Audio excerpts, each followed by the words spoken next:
Picture the most prestigious fashion brand in the world. Now picture the logo, the double G's, painted on a cigarette light, on an ashtray, on a keychain that you'll find at a gift shop at the airport. Now picture it on toilet paper. This is actually not hypothetical.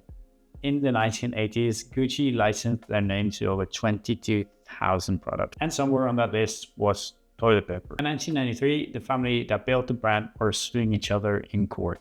Revenue for Gucci was in freefall, and the name that had once been synonymous with Italian aristocracy was now being sold next to a piece of gum.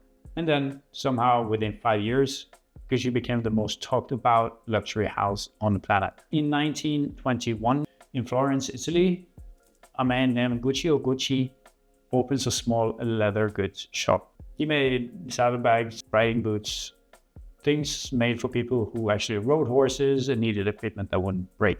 Word spread slowly, which it usually does, and then this was before the internet. By the 1950s and 60s, Gucci had become the quiet obsession of European royalty and Hollywood royalty alike. Grace Kelly, Audrey Hepburn, Jackie Kennedy. You didn't buy Gucci because it was trending. You bought it because it was rare. Then, as it often happens, Gucci's son took over. And his idea was, what if Gucci was everywhere? They licensed the double G logo to hundreds of manufacturers. And then to thousands. Perfume, sunglasses, and watches, all fine within the same realm. And as long as you have certain control over the product that comes out, it's okay. But then they went to keychains and lighters. And then, of course, Gucci went to department store racks. And it worked for a while. Obviously, if you print your logo on 22,000 products, revenue will go up. But as we know on luxury brands, you can't build a luxury brand that's everywhere. Because if you're everywhere and become for everyone, there's no exclusivity to build luxury on. By the late 80s, the prestige of Gucci was gone. And the whole family affair went on for ages. Brothers suing brothers, sons turning on father. And the last family member to run the company, Maurizio Gucci, was finally forced out in 1993 in a boardroom coup by his own shareholders. And if that's not a crazy enough story, 2 years later, he was shot dead on the steps of his Milan office, and his ex-wife had hired a hitman. The brand was, in its most literal sense, a crime scene. But as most crime scenes, there is always someone who is willing to save it. And his name was Tom Ford. He was 32 years old. He was American, which in the world of Italian fashion is particularly an insult. In 1994, he was handed the creative keys to a dying brand and told, fix it. When Ford walked in, everyone looked at what he was doing, and essentially it looked like he was accelerating the crash. He canceled most of the product line, he tore up licensing deals, he fired most of the design team.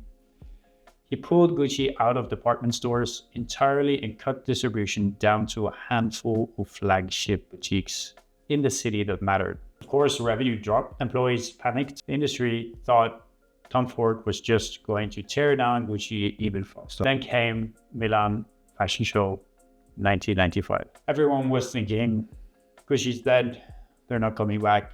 But Ford had spent a year rebuilding, designing, away from the cameras, and now the clothes were on the runway. Everything sleek, body conscious, dripping with a kind of unapologetic sexuality that fashion hadn't seen in years. The room went completely still, and then it erupted. Madonna called Tom Ford the next day, asking for pieces. Within weeks, every publication had run the collection. Here's what a lot of people get wrong about the Gucci revival. They critic Tom Ford's genius, and he is obviously a brilliant guy. But genius alone doesn't build a brand. The decisions made by his CEO were equally as important. Pulling out of the department stores is obviously painful in terms of revenue. And in the licensing deals, that's millions and millions of dollars walked away from. But you can only do that if you understand that the short-term revenue destroys the long-term value of the brand. Desperate brands usually play it safe.